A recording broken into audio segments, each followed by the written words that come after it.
Pagi. Apa kabarnya, baik? Baik. Alhamdulillah. Alhamdulillah.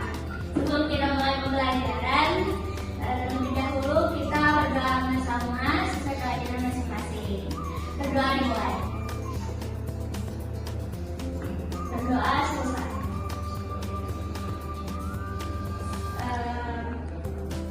Baik, sekarang Ibu mau absen dulu ya.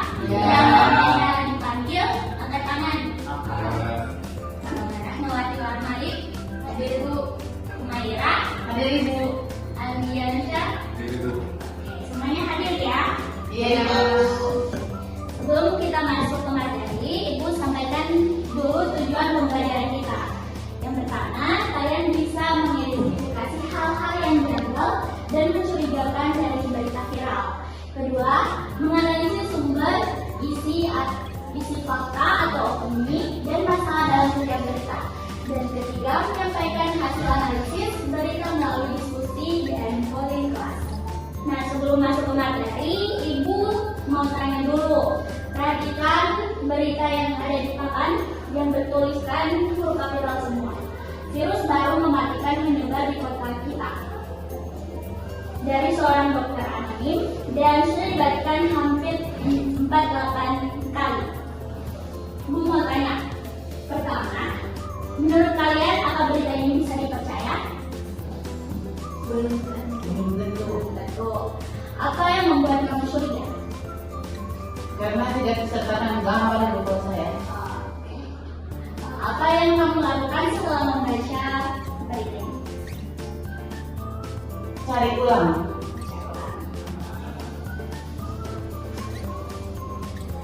Sebelum masuk ke materi, kita ingat dulu materi sebelumnya tentang fakta, opini, dan hoax.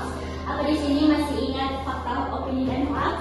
Masih Ibu. Oke. Saya jelaskan lagi ya. Fakta adalah informasi yang bisa dibuktikan kebenarannya. Ada data, angka, waktu, dan sumbernya dari lembaga resmi. Opini adalah pendapat atau pandangan seseorang, tidak selalu bisa dibuktikan. Biasanya menggunakan kata-kata seperti sangat, mungkin, atau seharusnya. Dan hoax adalah informasi yang sengaja dibuat menyesatkan, judulnya provokatif, sumbernya tidak jelas, dan biasanya mendorong orang untuk buru-buru menyebarkan beritanya. Nah, sekarang kita masuk ke materi inti. Sebagai detektif informasi, kalian harus hafal ciri-ciri berita yang perlu diselidiki. Atau ada ciri 6 berita yang perlu diselidiki, yaitu yang pertama, judulnya provokatif, huruf kapital semua, tidak ada tanda seru berlebihan, kata-kata menakutkan tanpa ada data. Kedua, sumber tidak jelas, namanya anonim, akun tidak terverifikasi, tidak ada lembaga yang resmi yang menyebut. Ketiga, tidak ada tanggal dan waktu, tidak disebutkan kapan kejadian berlangsung atau tanggal tidak konsisten. Tidak ada data konkret, tidak ada angka, statistik, atau kutipan dari hasil yang dari ahli yang dapat diverifikasi. Yang kelima, ada urgensi palsu. Kata-kata seperti suratkan sekarang sebelum dihapus dan jangan sampai terlambat. Oke, sekarang Ibu mau membagi kelompok. Satu kelompok 2 orang ya. Oke, sudah terbentuk kelompoknya? Sudah Ibu. Sudah. Nah, pertama kalian akan membaca berita viral yang Ibu tampilkan di slide berikutnya. Kedua, baca dengan teliti. Ketiga, diskusikan bersama kelompok, perhatikan sumbernya, isinya, dan ciri-ciri. Keempat, tentukan kesimpulan, fakta, hoax, atau opini. Dan kelima, setelah diskusi kita akan melakukan polling kelas. Oke Ibu. Nah, sekarang berdiskusi. Di sini ada berita pertama, berita kedua, berita ketiga. Berita pertama itu diskusikan ini berita fakta, hoax, atau opini.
sekarang kita melakukan polling kelas.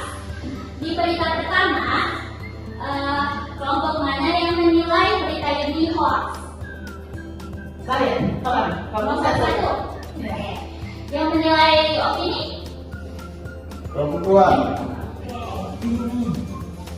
Bagus sekali. Kesimpulan dari berita pertama itu, berita pertama itu adalah hoax karena sumbernya anonim, ada urgensi, palsu, dan judulnya provokatif. Jadi kelompok satu yang benar. Yeay. Oke, selanjutnya berita kedua, siapa yang menilai berita ini opini? Oke, kelompok dua yang menilai berita ini hoax. Kami Bu, kelompok satu. Kelompok satu ya. Ya. Jawaban yang benar itu ada di kelompok dua karena berita ini termasuk berita opini. Karena menggunakan sudut pandang keluarga tanpa data. Nah, selanjutnya berita ketiga, siapa yang menilai berita ini fakta?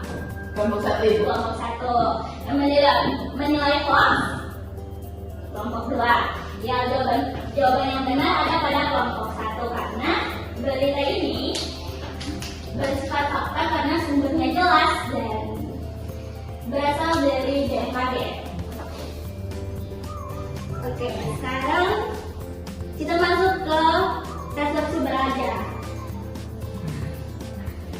Nah, dari pembelajaran hari ini ada beberapa hal penting yang Ibu harap kalian pelajari pahami. Yang pertama, seorang detektif informasi tidak langsung percaya. Ia selalu bertanya, di mana sumbernya berita ini. Dan kedua, ciri khas bukan hanya pada isu yang bohong, tapi pada cara informasi yang itu disajikan. Ketiga, berpikir kritis, melindungi diri sendiri dan orang lain dari informasi menyesatkan. Dan keempat, share sebelum verifikasi dahulu. Sebelum share, verifikasi terlebih dahulu. Oke Ibu. Teman. Oke, baik. Teman-teman, kita sudah di penghujung materi. Yang Ibu harapkan hari ini, kalian bisa pahami apa yang Ibu sampaikan tadi. Ya, dan selalu ingat, sharing sebelum sharing. Setiap kita bisa menjadi penyebar informasi, tapi setiap kita juga bisa menjadi penyaringnya. Fakta boleh dibagikan, opini boleh, tapi disampaikan sebagai pendapat pribadi dan hoax jangan disebarkan, putus mata rantainya mulai dari kalian. Terima kasih.